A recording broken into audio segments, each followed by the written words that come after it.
नमस्कार दोस्तों, मैं गजेंद्र गंजी ट्यूटोरियल के इस ऑनलाइन ई एजुकेशन प्लेटफॉर्म पर आप सभी का स्वागत करता हूं, अभिनंदन करता हूं। आज हम लोग पुनः आगामी जो हमारे छत्तीसगढ़ में प्रयोगशाला परिचारक का जो एग्ज़ाम होने वाला है उसको ध्यान में रखते हुए इंडियन ज्योग्राफी के महत्वपूर्ण प्रश्नों को सॉल्व करेंगे और ये इसका तीसरा पार्ट है।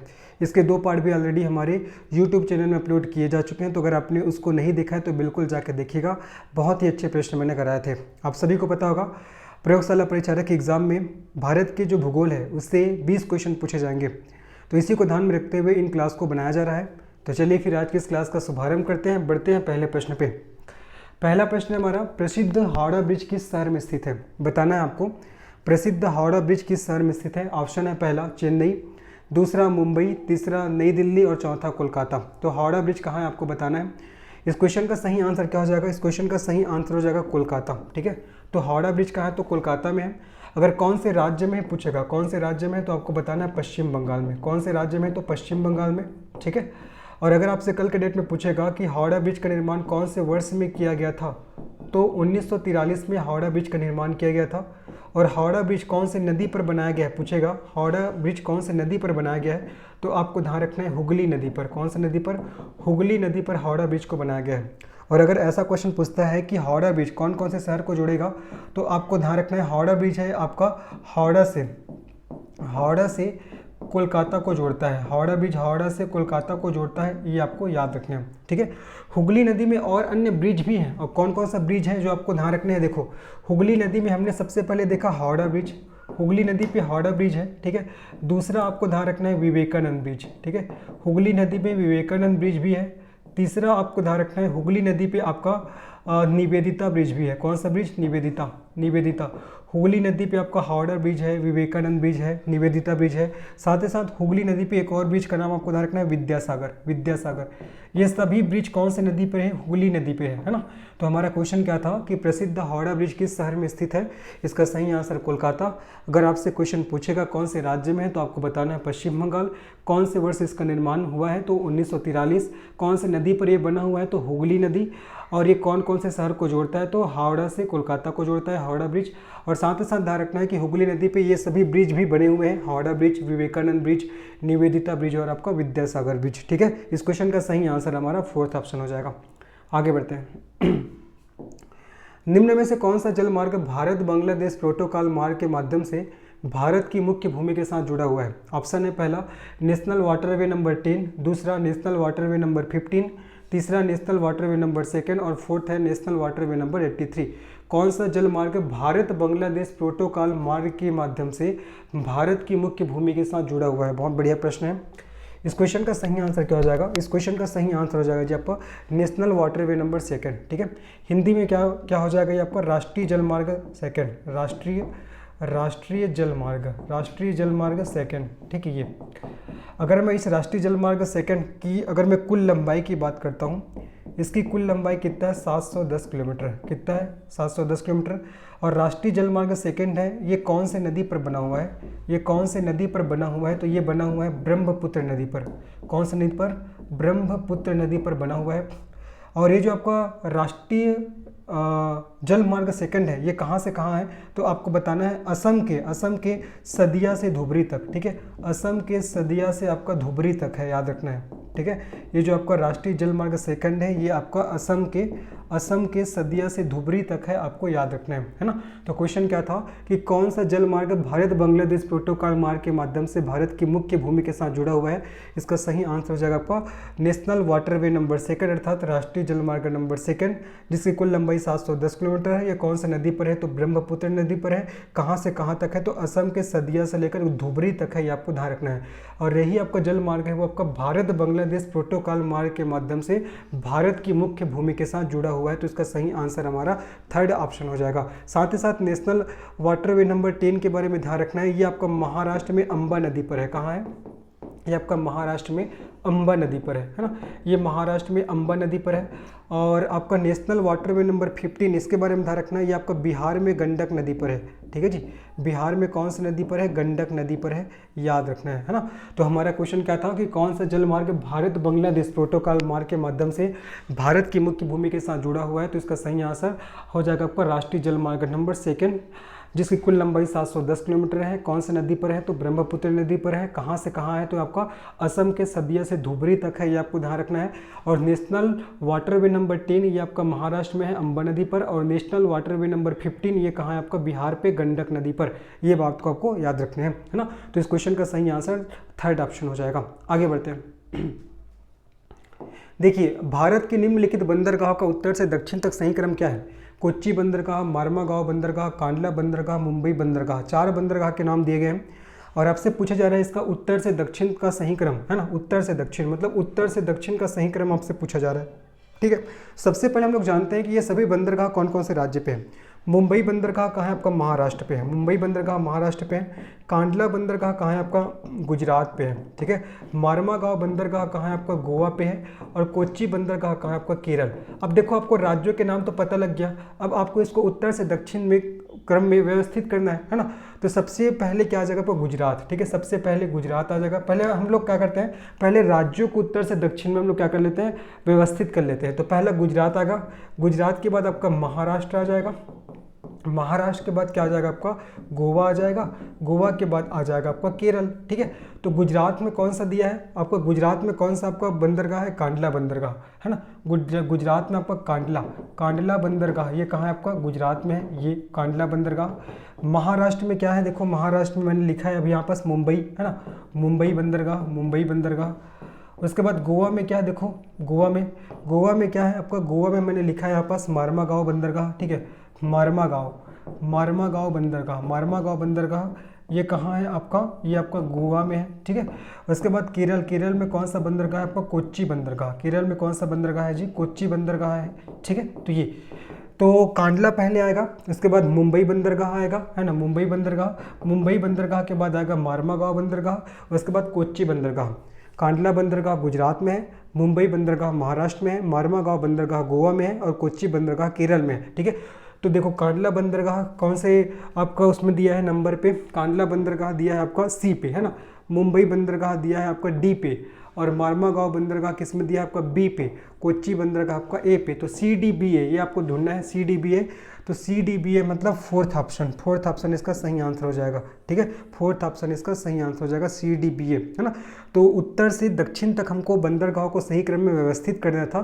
तो हमने क्या किया, हमने ये सभी बंदरगाह कौन कौन से राज्य उसके नाम को पहले हमने लिख लिया, फिर राज्यों को हमने क्या किया, उत्तर से दक्षिण की ओर जमा दिया, फिर सीधा हमको पता लग गया कि कौन कौन से बंदरगाह है वो कहाँ कहाँ है ना। मतलब उसका सीक्वेंस क्या होगा, कांडला बंदरगाह पहले आएगा, फिर मुंबई बंदरगाह आएगा, फिर मार्मागांव बंदरगाह आएगा, फिर आपका कोच्चि बंदरगाह आएगा। साथ ही साथ आपको ध्यान रखना है, अगर आपसे पूछेगा मैंगलोर बंदरगाह, ठीक है, मैंगलोर बंदरगाह कहाँ है, तो मैंगलोर बंदरगाह कहाँ है आपका, कर्नाटक में है। कहाँ है जी आपका, कर्नाटक में, ये भी आपको ध्यान रखना है, ठीक है। मैंगलोर बंदरगाह आपका कर्नाटक में। अगर आपसे पूछता है कि जवाहरलाल नेहरू पोर्ट, ठीक है, जवाहरलाल नेहरू पोर्ट ये कहाँ है, तो ये आपका महाराष्ट्र में है। कहाँ है, महाराष्ट्र। सबको याद रखिए ना, कल के डेट में क्वेश्चन बन सकता है कि मैंगलोर बंदरगाह कहाँ है, तो कर्नाटक में है। जवाहरलाल नेहरू पोर्ट कहाँ है, तो महाराष्ट्र पे है। कांडला बंदरगाह कहाँ है, गुजरात में है। मुंबई बंदरगाह कहाँ है, महाराष्ट्र पे है। मार्मागांव बंदरगाह कहाँ है, गोवा पे है। और कोच्चि बंदरगाह कहाँ है, आपका केरल पे है। इसको याद रखिएगा। चलो आगे बढ़ते हैं, नेक्स्ट प्रश्न चलते हैं। नेक्स्ट प्रश्न हमारा क्या, देखो भारत के कौन से 2 शहर ग्रैंड ट्रंक रोड से जुड़े हुए हैं। क्या पूछा जा रहा है कि भारत के कौन से 2 शहर ग्रैंड ट्रंक रोड से जुड़े हुए हैं, ठीक है। ऑप्शन है अमृतसर कोलकाता, दूसरा कराची कोलकाता, तीसरा मुंबई कोलकाता और चौथा अमृतसर और पेशावर। तो आपको बताना कि कौन से 2 शहर ग्रैंड ट्रंक रोड से जुड़े हुए हैं। इसका सही आंसर हो जाएगा आपका अमृतसर कोलकाता, ठीक है। जो अमृतसर और कोलकाता है ये आपका ग्रैंड ट्रंक रोड से जुड़ा हुआ है। और ग्रैंड ट्रंक रोड के बारे में आपको क्या ध्यान रखना है कि ये एशिया की ना सबसे पुरानी और सबसे लंबी सड़कों में से एक है, ठीक है। जो ग्रैंड ट्रंक रोड है एशिया की सबसे पुरानी और सबसे लंबी सड़कों में से एक है। अगर मैं इसकी लंबाई बताऊं तो इसकी लंबाई कितना है, लगभग 2400 किलोमीटर, है ना। इसकी लंबाई कितना है, लंबाई है लगभग आपका 2400 किलोमीटर है, ठीक है। लंबाई लगभग 2400 किलोमीटर है, आपको ध्यान रखना है ना। तो भारत के कौन से 2 शहर ग्रैंड ट्रंक रोड से जुड़े हैं, तो आपका अमृतसर और कोलकाता। और ग्रैंड ट्रंक रोड के बारे में ध्यान रखना है कि ये एशिया की सबसे पुरानी और सबसे लंबी सड़कों में से एक है, ये आपको ध्यान रखना है। इसकी लंबाई की बात करें तो 2400 किलोमीटर है, ध्यान रखना है, ठीक है। वर्तमान में वर्तमान में ये जो आपका ग्रैंड ट्रंक रोड है ये आपका दो भागों में विभाजित है। कितने भागों में विभाजित है जी? आपका दो भागों में। वर्तमान में ये ग्रैंड ट्रंक रोड है आपका दो भागों में विभाजित है। पहला हो जाएगा आपका, पहला क्या होगा आपका, पहला देखना है आप लोग को दिल्ली से अमृतसर, ठीक है। पहला क्या होगा आपका, दिल्ली से अमृतसर, अमृतसर, ठीक है। और दूसरा आपको ध्यान रखना है आपका दिल्ली से कोलकाता। पहला आपका दिल्ली से अमृतसर और दूसरा हो जाएगा आपका दिल्ली से कोलकाता, ठीक है। और ये जो आपका दिल्ली से अमृतसर है इसी को क्या बोला जाता है आपका, इसी को राष्ट्रीय राजमार्ग फर्स्ट बोलते हैं। इसी को राष्ट्रीय राजमार्ग फर्स्ट बोलते हैं। जो आपका दिल्ली से अमृतसर का जो मार्ग है ना इसको राष्ट्रीय राजमार्ग फर्स्ट बोलते हैं। और दिल्ली से कोलकाता तक का जो मार्ग है इसको राष्ट्रीय राजमार्ग सेकंड कहा जाता है। क्या कहा जाता है? राष्ट्रीय राजमार्ग सेकंड कहा जाता है। सब बातों को याद रखिएगा। क्या क्या बताया मैंने, क्या क्या बता दिया। देखो जो आपका ग्रैंड ट्रंक रोड है ना ये एशिया की सबसे पुरानी और सबसे लंबी आपका सड़कों में से एक है, ठीक है। और इसकी अगर मैं औसतन लंबाई या इसकी लगभग लंबाई बताऊं तो कितना आपका 2400 किलोमीटर है ना। और वर्तमान में ये ग्रैंड ट्रंक रोड दो भागों में बटा हुआ है। पहला दिल्ली से अमृतसर मार्ग और दूसरा दिल्ली से कोलकाता मार्ग। तो दिल्ली से अमृतसर मार्ग को राष्ट्रीय राजमार्ग क्रमांक फर्स्ट बोला जाता है और दिल्ली से जो कोलकाता मार्ग है इसको राष्ट्रीय राजमार्ग क्रमांक सेकंड के नाम से इसको जाना जाता है। ये आपको याद रखना है, ठीक है। तो भारत के कौन से दो शहर ग्रैंड ट्रंक रोड से जुड़े हुए हैं? इसका सही आंसर हो जाएगा आपका अमृतसर और आपका कोलकाता। आगे बढ़ते हैं। देखो सबसे लंबी राजमार्ग सिंगल ट्यूब सुरंग का नाम बताएं जो मनाली और केलोंग के बीच यात्रा के समय और कुल दूरी को कम करती है। बढ़िया प्रश्न है। सबसे लंबी राजमार्ग सिंगल ट्यूब सुरंग का नाम बताना है आपको जो मनाली और केलोंग के बीच यात्रा के समय और कुल दूरी को कम करती है। यात्रा के समय को भी कम करती है और कुल दूरी को भी कम करती है। अटल सुरंग दिया है ऑप्शन में, दूसरा नटुवाड़ी सुरंग, तीसरा कारबुडे सुरंग और चौथा जवाहर सुरंग। बताना है कौन सा जो सबसे लंबी राजमार्ग सिंगल ट्यूब सुरंग है जो मनाली और केलोंग के बीच यात्रा के समय और कुल दूरी को कम करती है। इसका सही आंसर क्या होगा आपका? अटल सुरंग। इसका सही आंसर क्या हो जाएगा आपका? अटल सुरंग हो जाएगा, ठीक है। ये कहाँ है अटल सुरंग? तो ये आपका हिमाचल प्रदेश के, ये आपका हिमाचल प्रदेश के रोहतांग दर्रा, हिमाचल प्रदेश के रोहतांग दर्रा में स्थित है ना। हिमाचल प्रदेश के रोहतांग दर्रा में स्थित है अटल सुरंग। और ये क्या है? ये सबसे लंबी, याद रखना ये क्या है आपका? ये सबसे लंबी राजमार्ग, सबसे लंबी राजमार्ग सिंगल ट्यूब सुरंग है, सिंगल ट्यूब सुरंग है। सबसे लंबी राजमार्ग सिंगल ट्यूब सुरंग है, ये भी आपको ध्यान रखना है, ठीक है। और ये क्या करती है? मनाली और केलोंग के बीच, ये आपका मनाली और केलोंग है ना, मनाली और केलोंग के बीच क्या करती है? ये यात्रा के समय को भी कम करती है, यात्रा के समय को भी कम करती है ना। और साथ ही साथ दूरी को भी कम करती है, यात्रा के समय को ये जो सुरंग है ना ये आपका 4 से 5 घंटे कम कर देती है, 4 से 5 घंटे कम कर देती है। और आपका दूरी को आपका 46 किलोमीटर कम करती है। कितना कम करती है? 46 किलोमीटर, है ना। तो याद रखना है। तो 2-3 क्वेश्चन बनेगा। क्या क्वेश्चन बनेगा कि सबसे लंबी राजमार्ग सिंगल ट्यूब सुरंग कौन सा है? तो आपको बताना है अटल सुरंग। आपको ऐसा क्वेश्चन और पूछ सकता है कि जो अटल सुरंग कहाँ है? तो आपको बताना है हिमाचल प्रदेश के रोहतांग दर्रा में स्थित है, ठीक है। उसके बाद ये जो आपका अटल सुरंग है ये मनाली और केलोंग के बीच यात्रा के समय को भी कम करती है। कितना कम करती है? 4 से 5 घंटा। और कुल दूरी को भी कम करती है। कितना कम करती है? 46 किलोमीटर दूरी को कम करती है। ये आपको अच्छे से याद रखना है जी, ठीक है। चलो अब उसके बाद देखो जवाहर सुरंग कहाँ है? जवाहर सुरंग आप सभी को पता होगा। जो जवाहर सुरंग है आपका जम्मू कश्मीर के पीर पंजाल, है ना, पीर पंजाल श्रृंखला में है। ये कहाँ आपका? जम्मू कश्मीर के पीर पंजाल श्रृंखला में है, याद रखना है। जवाहर सुरंग कहाँ है आपका? जम्मू कश्मीर के पीर पंजाल श्रृंखला में है। कारबुडे सुरंग के बारे में ध्यान रखना है। कारबुडे सुरंग के बारे में, जो कारबुडे सुरंग है ना ये आपका महाराष्ट्र, ठीक है, ये महाराष्ट्र में है, ठीक है।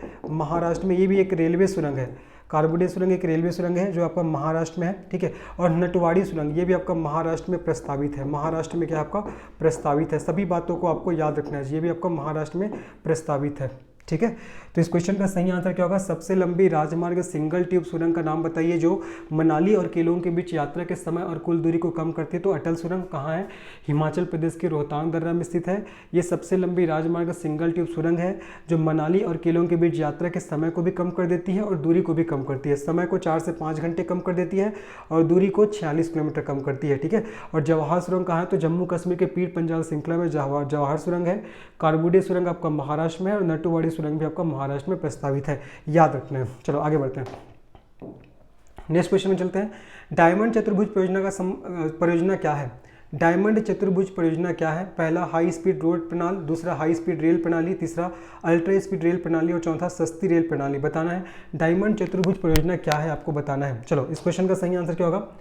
डायमंड चतुर्भुज परियोजना क्या है? हाई स्पीड रेल प्रणाली है। क्या है आपका? हाई स्पीड रेल प्रणाली है, ठीक है। और ये क्या करेगा? ये आपका भारत के 4 मेगा शहरों को आपस में जोड़ेगा। जो डायमंड चतुर्भुज परियोजना है, डायमंड चतुर्भुज परियोजना, जो डायमंड चतुर्भुज परियोजना ये याद रखना है, ये क्या करेगा? ये आपका भारत के 4 मेगा शहरों को आपस में जोड़ेगा। चार मेगा शहरों को, भारत के 4 मेगा शहरों को आपस में जोड़ेगा। भारत के 4 मेगा शहरों को आपस में क्या करेगा जी? ये जोड़ेगा। अब ये 4 मेगा शहर कौन कौन से? देखो सबसे पहला आपका हो जाएगा दिल्ली, ठीक है। दिल्ली के बाद दूसरा आपको ध्यान रखना है आपका मुंबई के बाद तीसरा आपको ध्यान रखना है कोलकाता के बाद आपको चौथा याद रखना है चेन्नई, ठीक है, चेन्नई। तो याद रखना है कि जो डायमंड चतुर्भुज परियोजना है ये भारत के 4 मेगा शहरों को आपस में जोड़ेगा। किसको किसको? दिल्ली को, मुंबई को, कोलकाता को और आपका चेन्नई को। तो डायमंड चतुर्भुज परियोजना क्या है? तो इसका सही आंसर क्या हो जाएगा आपका? हाई स्पीड रेल प्रणाली, ठीक है। और ये जो आपका डायमंड चतुर्भुज परियोजना है इसकी घोषणा ना भारत सरकार ने 2014-15 के बजटीय भाषण में किया था। मैंने क्या बोला कि जो डायमंड चतुर्भुज परियोजना है इसकी घोषणा जो आपका गवर्नमेंट ने 2014-15 के बजटीय भाषण में किया था, ये आपको ध्यान रखना है जी, है ना। इसका सही आंसर आपका सेकंड ऑप्शन हो जाएगा। और कौन कौन से मेगा शहरों को इसके द्वारा जोड़ा जाएगा? याद रखना है दिल्ली, मुंबई, कोलकाता और चेन्नई। ये आपका डायमंड चतुर्भुज। लेकिन यहीं पास बोलेगा स्वर्णिम चतुर्भुज का संबंध किससे है? यहाँ पास थोड़ा कंफ्यूजन हो सकता है। डायमंड चतुर्भुज मतलब रेल, उसका संबंध किससे है? रेल से है। लेकिन स्वर्णिम चतुर्भुज का संबंध राजमार्ग से है। किससे? आपका राजमार्ग, ठीक है। डायमंड चतुर्भुज का संबंध रेल मार्ग से है और आपका स्वर्णिम चतुर्भुज इसका संबंध राजमार्ग से है। ये आपको याद रखना है। दोनों चीज़ इंपॉर्टेंट है ना, कंफ्यूजन हो सकता है। आगे बढ़ते हैं, चलिए नेक्स्ट प्रश्न में चलते हैं। नेक्स्ट प्रश्न क्या? देखो निम्नलिखित में से कौन सा भारत का पहला पर्वतीय रेलवे था? भारत का पहला पर्वतीय रेलवे कौन सा था? कालका शिमला रेलवे, दूसरा दार्जिलिंग हिमालय रेलवे, तीसरा नीलगिरी माउंटेन रेलवे और चौथा माथेरान हिल रेलवे। इस क्वेश्चन का सही आंसर क्या हो जाएगा? इंपॉर्टेंट क्वेश्चन है। कौन सा भारत का पहला आपका पर्वतीय रेलवे था? आपसे क्वेश्चन पूछा जा रहा है। तो इसका सही आंसर क्या हो जाएगा जी? इस क्वेश्चन का सही आंसर क्या हो जाएगा आपका? दार्जिलिंग हिमालयन रेलवे, है ना। इसका सही आंसर क्या हो जाएगा आपका? Darjeeling Himalayan railway. ये भारत का पहला पर्वतीय रेलवे, ये क्या था? ये आपका भारत का पहला पर्वतीय रेलवे था। भारत का पहला पर्वतीय रेलवे था, ये आपको याद रखना है, ठीक है। और ये यूनेस्को की विश्व धरोहर स्थल भी है। ध्यान रखना ये आपका यूनेस्को का क्या है? आपका विश्व धरोहर स्थल भी है। ये यूनेस्को का विश्व धरोहर स्थल भी है।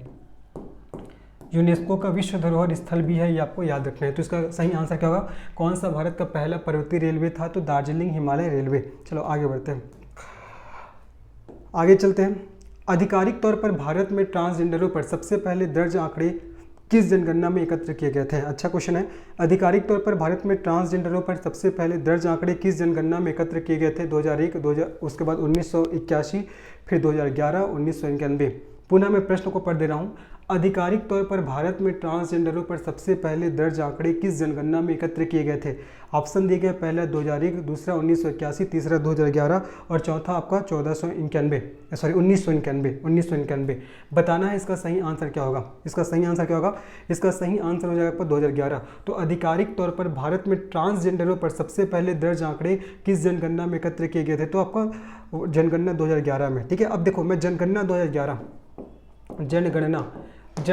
2011 के बारे में कुछ आप लोग को फैक्ट्स बता रहा हूँ जो एग्जाम के दृष्टिकोण से इंपॉर्टेंट है, आपको याद रखना है। देखो सबसे पहले चीज़ तो आपको जो जनगणना 2011 है, इसकी शुरुआत कब से होता है? तो इसकी शुरुआत होता है आपका 1 अप्रैल 2010 से। इसकी शुरुआत हुआ था 1 अप्रैल 2010 से, है ना। याद करिए जनगणना 2011 की शुरुआत कब से हो रहा है? आपका 1 अप्रैल 2010 से, ठीक है।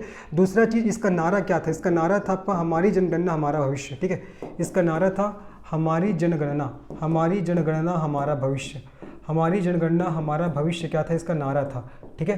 क्या क्या बता दिया कि जनगणना 2011 की शुरुआत कब से हुआ? 1 अप्रैल 2010 से। इसका नारा क्या था? हमारी जनगणना हमारा भविष्य। इसके बाद आपको ध्यान रखना है ये भारत की 15वीं जनगणना थी, ठीक है। ये भारत की 15वीं जनगणना थी। और अगर आपसे पूछेगा स्वतंत्र भारत की, ये भारत की 15वीं जनगणना थी और स्वतंत्र भारत की ये 7वें क्रम की जनगणना थी, ठीक है। स्वतंत्र भारत की ये 7वें क्रम की जनगणना थी, आपको ये याद रखना है, ठीक है।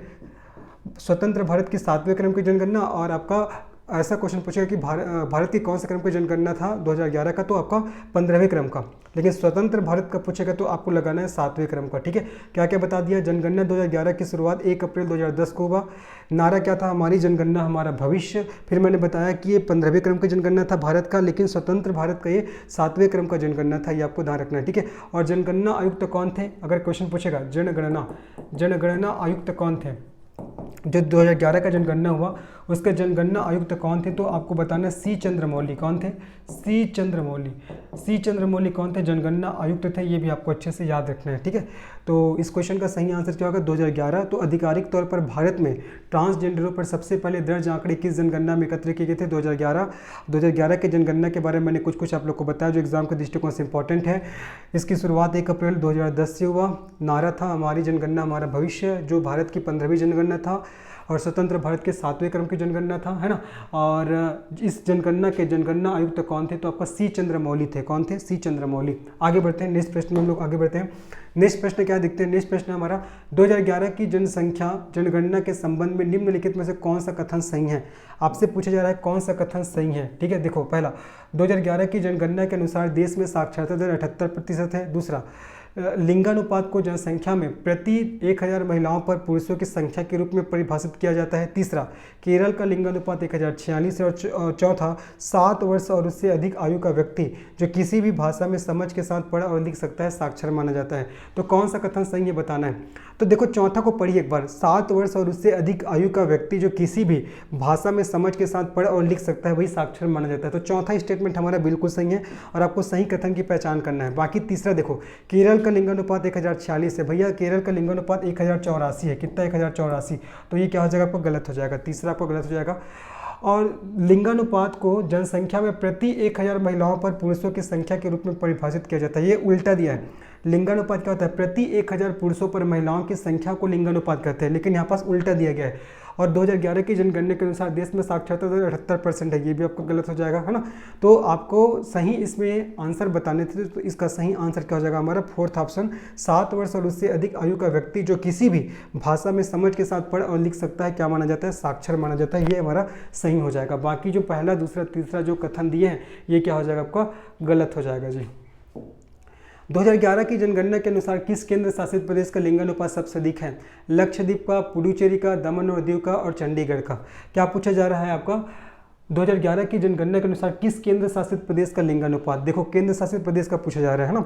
आप सभी को पता है कि वर्तमान में देखा जाए तो हमारे भारत में 28 राज्य और 8 केंद्र शासित प्रदेश हैं। ठीक है, तो यहाँ क्या बोला जा रहा है कि 2011 की जनगणना के अनुसार किस केंद्र शासित प्रदेश का लिंगानुपात सबसे अधिक है, लक्षद्वीप, पुडुचेरी, दमन और दीव और चंडीगढ़। तो इसका सही आंसर क्या हो जाएगा, इसका सही आंसर हो जाएगा आपका पुडुचेरी हो जाएगा। क्या हो जाएगा इसका सही आंसर, पुडुचेरी हो जाएगा, है ना। और पुडुचेरी का लिंगानुपात कितना है, तो 1037। कितना जी, 1037, है ना। लिंगानुपात क्या होता है, तो प्रति 1000 पुरुषों पर महिलाओं की संख्या के अनुपात को ही क्या कहा जाता है आपका, लिंगानुपात। तो क्वेश्चन था कि 2011 की जनगणना के अनुसार किस केंद्र शासित प्रदेश का लिंगानुपात सबसे अधिक है, तो पुडुचेरी, है ना, सबसे अधिक। अगर आपसे पूछेगा सबसे अधिक कौन से केंद्र शासित प्रदेश का लिंगानुपात है, तो आपका पुडुचेरी हो जाएगा। कितना है आपका, 1037। कितना है, 1037। अगर सबसे कम पूछेगा, है ना, सबसे कम लिंगानुपात वाला केंद्र शासित प्रदेश, तो आपको बताना है दमन और दीव। सबसे कम क्या हो जाएगा आपका, दमन और दीव हो जाएगा। सबसे कम दमन और दीव हो जाएगा। ठीक है, अब चलिए अब मैं आपको 5 शीर्ष राज्य और केंद्र शासित प्रदेश के जो लिंगानुपात है उसके नाम मैं आपको बताऊंगा। ठीक है, तो मैं बता रहा हूँ 5 शीर्ष लिंगानुपात वाले, 5 शीर्ष लिंगानुपात वाले राज्य एवं केंद्र शासित प्रदेश के नाम, राज्य एवं केंद्र शासित प्रदेश के नाम, 5 शीर्ष लिंगानुपात वाले राज्य एवं केंद्र शासित प्रदेश के नाम।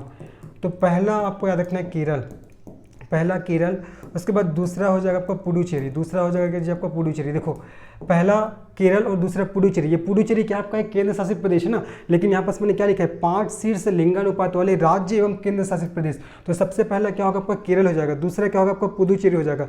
तीसरा तमिलनाडु, है ना, तीसरा क्या हो जाएगा आपका, तमिलनाडु। तीसरा हो जाएगा जी आपका तमिलनाडु, है ना।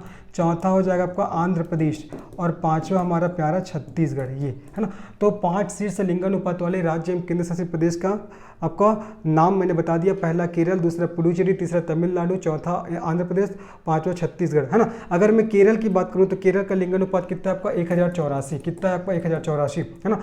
पुदुचेरी का तो मैंने बता दिया 1037 है, कितना आपका 1037, है ना। उसके बाद तमिलनाडु, आंध्र प्रदेश और छत्तीसगढ़, ये 3 बचा। याद करिए पहले, केरल का आपका कितना 1084, पुदुचेरी का कितना आपका 1037, है ना। अब ध्यान रखना है जो तमिलनाडु है, तमिलनाडु का लिंगानुपात कितना है 995, है ना। तमिलनाडु का लिंगानुपात कितना आपका 995 हो जाएगा। आंध्र प्रदेश का कितना हो जाएगा आपका 992 हो जाएगा, है ना। और छत्तीसगढ़ का हो जाएगा 991। ये आपको ध्यान रखना है लिंगानुपात।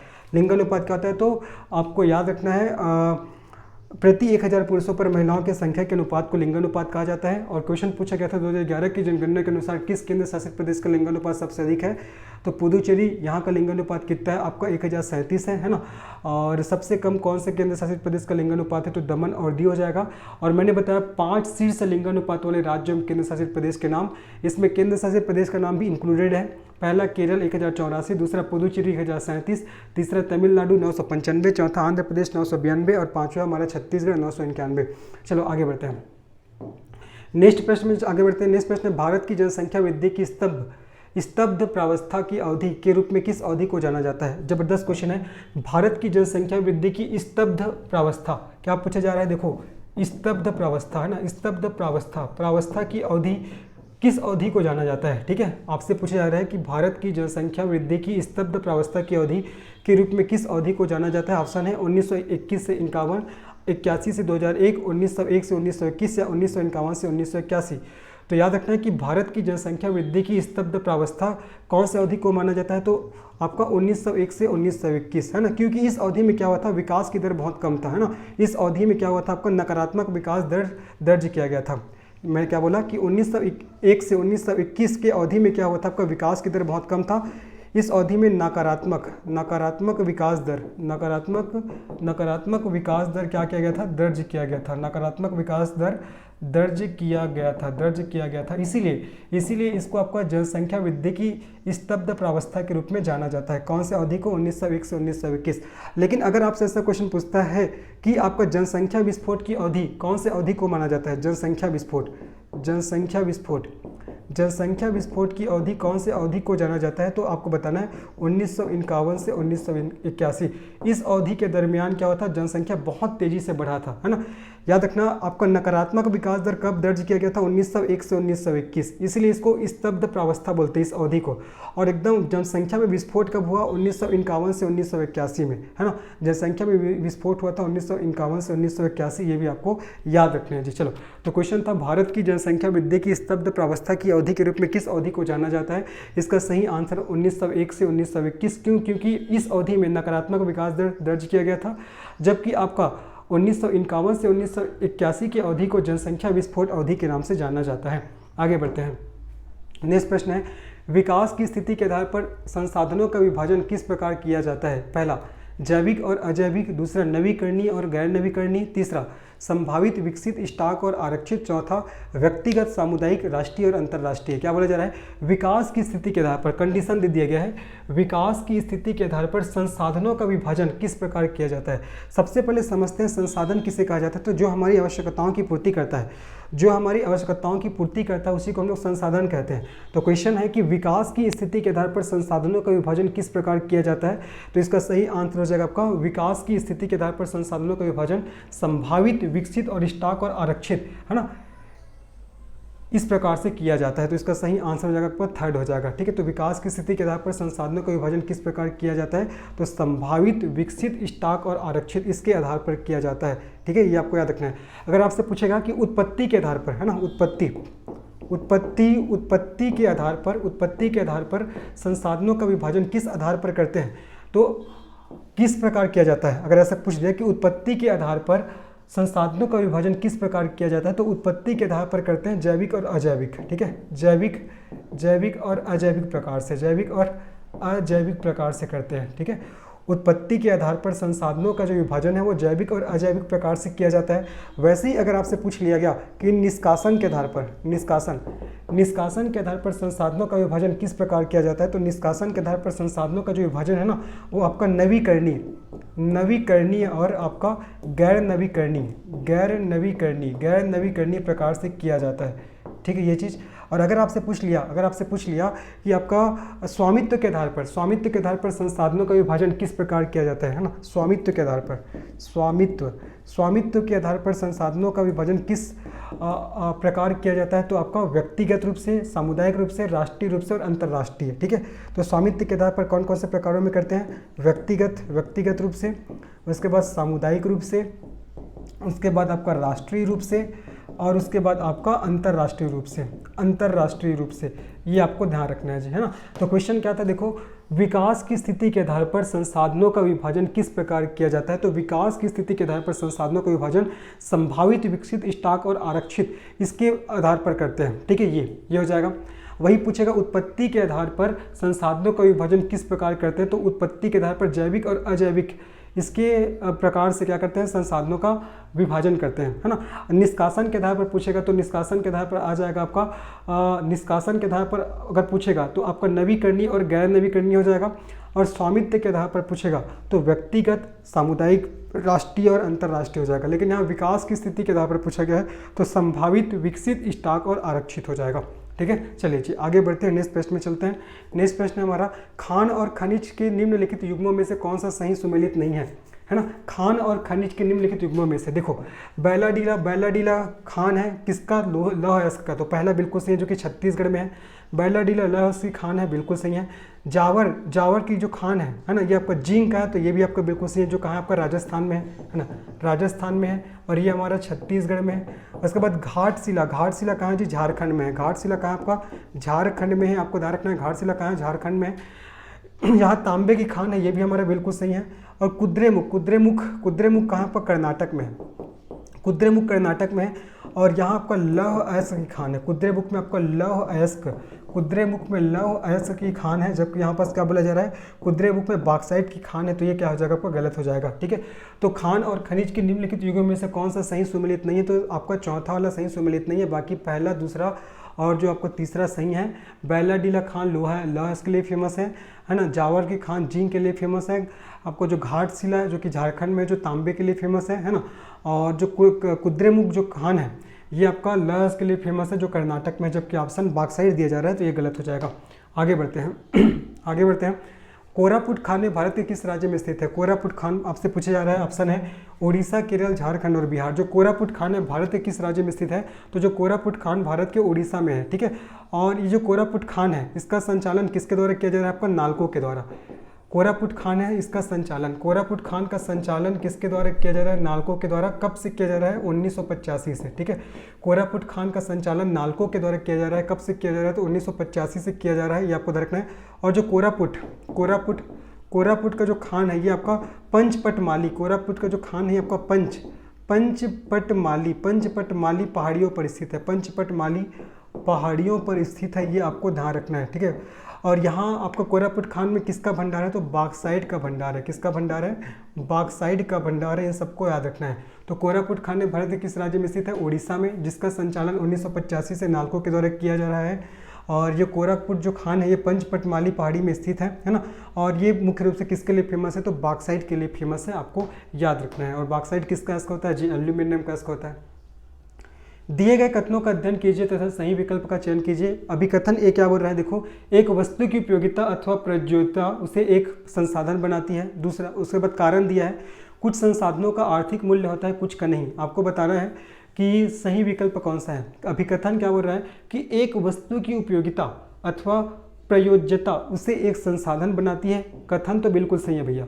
उसके बाद कारण क्या बोल रहा है, कुछ संसाधनों का आर्थिक मूल्य होता है, कुछ का नहीं, बिल्कुल सही है। कुछ जो संसाधन होता है उसका आर्थिक मूल्य होता है और कुछ का आर्थिक मूल्य नहीं होता, तो दूसरा भी बिल्कुल सही है। पहला आपका कथन भी सही है ना, कारण भी सही है। लेकिन एक्चुअल में देखा जाए तो कथन का कारण सही तरीके से व्याख्या नहीं कर रहा है। ठीक है, कथन का कारण सही तरीके से व्याख्या नहीं कर रहा है, इसलिए इसका आंसर क्या होगा आपका, ए और आर दोनों सही हैं, लेकिन आर ए की सही व्याख्या नहीं कर रहा है, तो इसका सही आंसर आपका सेकंड ऑप्शन हो जाएगा। इसका सही आंसर क्या होगा आपका, सेकंड ऑप्शन हो जाएगा, ये आपको ध्यान रखना है। चलो आगे बढ़ते हैं, नेक्स्ट प्रश्न में चलते हैं। नेक्स्ट प्रश्न क्या है, निम्नलिखित में से कौन सा राज्य भारत में मैंगनीज का अग्रणी उत्पादक है। क्या पूछा जा रहा है, कौन सा राज्य भारत में मैंगनीज का अग्रणी उत्पादक पूछा जा रहा है, उत्पादक। लेकिन अगर ऐसा पूछता है कि कौन से राज्य में मैंगनीज का सर्वाधिक भंडारण है या भंडार है, अगर ऐसा क्वेश्चन पूछेगा तो दोनों का आंसर अलग अलग हो जाएगा। यहाँ क्या पूछा जा रहा है कि कौन सा राज्य भारत में मैग्नीज का अग्रणी उत्पादक है, तो उसका सही आंसर हो जाएगा मध्य प्रदेश, है ना। लेकिन अगर ऐसा पूछता कि कौन से राज्य में मैग्नीज का सर्वाधिक भंडार है, तो अगर भंडार पूछेगा तो उड़ीसा आएगा। लेकिन यहाँ पर क्या पूछा जा रहा है कि कौन से राज्य में भारत में आपका मैग्नीज का अग्रणी उत्पादक है, मतलब भारत का कौन सा राज्य मैग्नीज का अग्रणी उत्पादक है, ऐसा पूछा जा रहा है, तो इसका आंसर मध्य प्रदेश। लेकिन अगर ऐसा पूछता कि भारत के कौन से राज्य में मैग्नीज का भंडारण सर्वाधिक है, तो आपको बताना है कहाँ, उड़ीसा में। उत्पादन बोलेगा तो आपका मध्य प्रदेश, मैग्नीज का उत्पादन बोलेगा तो मध्य प्रदेश, और भंडार पूछेगा तो आपको बताना है उड़ीसा, ठीक है, याद रखना है। चलो आगे बढ़ते हैं। इसका आंसर आपको मध्य प्रदेश हो जाएगा, उत्पादन में मध्य प्रदेश और भंडारण में उड़ीसा। रावणभाटा परमाणु संयंत्र किस राज्य में स्थित है? राजस्थान में, गुजरात में, मध्य प्रदेश में, तमिलनाडु में। इजी क्वेश्चन है। रावणभाटा परमाणु संयंत्र किस राज्य में स्थित है? इसका सही आंसर हो जाएगा आपका राजस्थान। क्या हो जाएगा? राजस्थान। इसकी स्थापना आपको 1975 में, इसकी स्थापना कब किया गया था? आपको 1975 में किया गया था, है ना। और ये एक परमाणु संयंत्र है। क्या आपका एक परमाणु संयंत्र है, इसकी स्थापना 1975 में हुआ है ना। और ये क्या आपका एक परमाणु संयंत्र है, ये आपको ध्यान रखना है। और यहाँ इसकी क्षमता बताऊँ तो 1240 मेगावाट, ठीक है। अगर मैं इसकी क्षमता बताऊँ, क्षमता कितना है इसका, तो 1240 मेगावाट, ये आपको ध्यान रखना है जी, ठीक है। ये और साथ ही साथ कुछ और आपका परमाणु संयंत्रों के नाम आपको ध्यान रखना है। जैसे कि अगर आपसे पूछ लिया कि दुर्गापुर तापीय संयंत्र कहाँ है, दुर्गापुर ऊर्जा तापीय संयंत्र कहाँ है, तापीय संयंत्र कहाँ है, तो ये आपको बताना है पश्चिम बंगाल में। कहाँ है? पश्चिम बंगाल, ठीक है। रावणभाटा कहाँ है? आपका राजस्थान में। अगर आपसे पूछ लिया दुर्गापुर ऊर्जा तापीय संयंत्र कहाँ है, तो आपको बताना है पश्चिम बंगाल में, है ना। रिहंद तापीय ऊर्जा संयंत्र, अगर आपसे पूछता है रिहंद तापीय ऊर्जा संयंत्र कहाँ है, तो आपको बताना है ये कहाँ है, जब आपका यूपी में। कहाँ है? यूपी में। अगर आपसे पूछ लिया तालचेर तापीय ऊर्जा संयंत्र कहाँ है, तो ये कहाँ है? आपका उड़ीसा में। ये सबको ध्यान रखना है, ठीक है। तो पूछा गया था रावणभाटा परमाणु ऊर्जा संयंत्र कहाँ है, तो रावणभाटा परमाणु ऊर्जा संयंत्र आपका राजस्थान में है। और दुर्गापुर ऊर्जा तापीय संयंत्र पश्चिम बंगाल में है। रिहंद तापीय ऊर्जा संयंत्र यूपी में है। तालचेर तापीय ऊर्जा संयंत्र उड़ीसा में, ध्यान रखना है। और जो रावणभाटा परमाणु ऊर्जा संयंत्र, इसकी स्थापना 1975 में हुआ है। इसकी क्षमता आपका 1240 मेगावाट है, ये भी आपको याद रखना है जी। आगे बढ़ते हैं। OTEC का अर्थ क्या है? OTEC का आपको अर्थ बताना है ओशियन थर्मल एनर्जी कन्वेंशन, या oil and thermal energy conservation, या oil and thermal evolution convection, या आपका ocean and tide electric conservation. बताना है OTEC का अर्थ क्या है। तो इसका सही आंसर क्या हो जाएगा? OTEC का अर्थ क्या हो जाएगा? ओशियन थर्मल एनर्जी कंजर्वेशन, है ना। ये इसका सही आंसर हो जाएगा आपका पहला option, ocean thermal energy convention. और इसको मैं हिंदी में बोलूँ तो क्या हो जाएगा? समुद्री तापीय ऊर्जा रूपांतरण। इसका हिंदी में क्या हो जाएगा? समुद्री तापीय ऊर्जा रूपांतरण, ठीक है। इसका सही आंसर क्या होगा? आपको पहला वाला ऑप्शन। और याद रखना कि वर्तमान में जापान एकमात्र देश है जिसके पास OTEC संयंत्र है, ठीक है। वर्तमान में जापान एकमात्र देश है। वर्तमान में जापान एकमात्र देश है जिसके पास क्या आपका OTEC संयंत्र है। आपको याद रखना है किसके पास है? केवल जापान के पास है ना। और OTEC का फुल फॉर्म क्या है? समुद्री आपका ocean thermal energy convention, Hindi में बोले तो समुद्री तापीय ऊर्जा रूपांतरण, ये आपको याद रखना है। आगे बढ़ते हैं, नेक्स्ट प्रश्न में चलते हैं। वाणिज्यिक उपयोग में सबसे लोकप्रिय कोयला कौन सा है? बिटुमिनस, एंथ्रेसाइट, पीट और लिग्नाइट। ये आपका कोयला के 4 प्रकार है। और आपसे पूछा जा रहा है कि वाणिज्यिक उपयोग में सबसे लोकप्रिय कोयला कौन सा है, तो इसका सही आंसर क्या होगा जी? वाणिज्यिक उपयोग में सबसे लोकप्रिय कोयला बिटुमिनस है। क्या है आपका? बिटुमिनस। हमारे छत्तीसगढ़ में भी बिटुमिनस प्रकार का कोयला पाया जाता है। और जो एंथ्रासाइट कोयला होता है सबसे शुद्ध कोयला होता है। क्या होता है? एंथ्रासाइट सबसे शुद्ध कोयला होता है, सबसे शुद्ध कोयला। इसी एंथ्रासाइट कोयला में आपका कार्बन की मात्रा सर्वाधिक होता है। क्या होता है? आपका एंथ्रेसाइट कोयला में कार्बन की मात्रा सर्वाधिक होता है। उसके बाद आपका बिटुमिनस, है ना। और इसी बिटुमिनस कोयला का उपयोग आपका वाणिज्यिक उपयोग में किया जाता है। तो इसका सही आंसर क्या हो जाएगा? आपका ए हो जाएगा, पहला वाला, है ना। आपका 4 प्रकार का कोयला मिलता है, एंथ्रासाइट, बिटुमिनस, लिग्नाइट और पीट। 4 प्रकार का कोयला, जिसमें सर्वाधिक उच्च क्वालिटी का कोयला कौन सा होता है? एंथ्रेसाइट। जबकि वाणिज्यिक उपयोग में सबसे लोकप्रिय कोयला कौन सा है? बिटुमिनस। एंथ्रेसाइट के बाद ही आपका बिटुमिनस का क्रम आता है, ये आपको याद रखना है। आगे बढ़ते हैं, नेक्स्ट क्वेश्चन में चलते हैं। हमारा मंगदेछू जल विद्युत परियोजना का निर्माण कहाँ किया गया है? हाल फिलहाल के एग्जाम में पूछा गया क्वेश्चन, इसलिए मैं इसको इंक्लूड क्यों, शामिल क्यों। मंगदेछू जल विद्युत परियोजना का निर्माण कहाँ किया गया है? श्रीलंका में, भूटान में, म्यांमार में या बांग्लादेश में। इस क्वेश्चन का सही आंसर क्या होगा? आपका भूटान में, है ना। मंगदेछू जल विद्युत परियोजना का निर्माण कहाँ किया गया है? तो आपको भूटान में किया गया है। आपको ध्यान रखना है भूटान में। और कौन कौन सा जल विद्युत परियोजना का निर्माण किया गया है? याद रखना है छूखा, छूखा जल विद्युत परियोजना, छूखा जल विद्युत परियोजना, छूखा जल विद्युत परियोजना हो जाएगा पहला, ठीक है। दूसरा आपको ध्यान रखना, दूसरा आपका ताला जल विद्युत परियोजना, ताला, ताला जल विद्युत है ना, ताला जल विद्युत परियोजना, दूसरा ताला जल विद्युत परियोजना। और तीसरा आपको ध्यान रखना है पुनात सांगहू, तीसरा क्या हो जाएगा आपका पुनात सांगहू जल विद्युत परियोजना, जल विद्युत परियोजना। ये सब कहाँ, ये सब भूटान में है, ठीक है। तो क्वेश्चन क्या है आपका, मंगदेछू जल विद्युत परियोजना का निर्माण कहाँ किया गया, इसका सही आंसर हो जाएगा जब आपका भूटान हो जाएगा, ठीक है। तो होपफुली ये वीडियो आप लोग को पसंद आया होगा। तो अगर ये वीडियो पसंद आया तो निश्चित ही इस वीडियो को लाइक करिए, चैनल को सब्सक्राइब करिए और इस वीडियो को शेयर करिएगा। मिलते हैं इसका नेक्स्ट पार्ट में, तब तक के लिए धन्यवाद, बाय।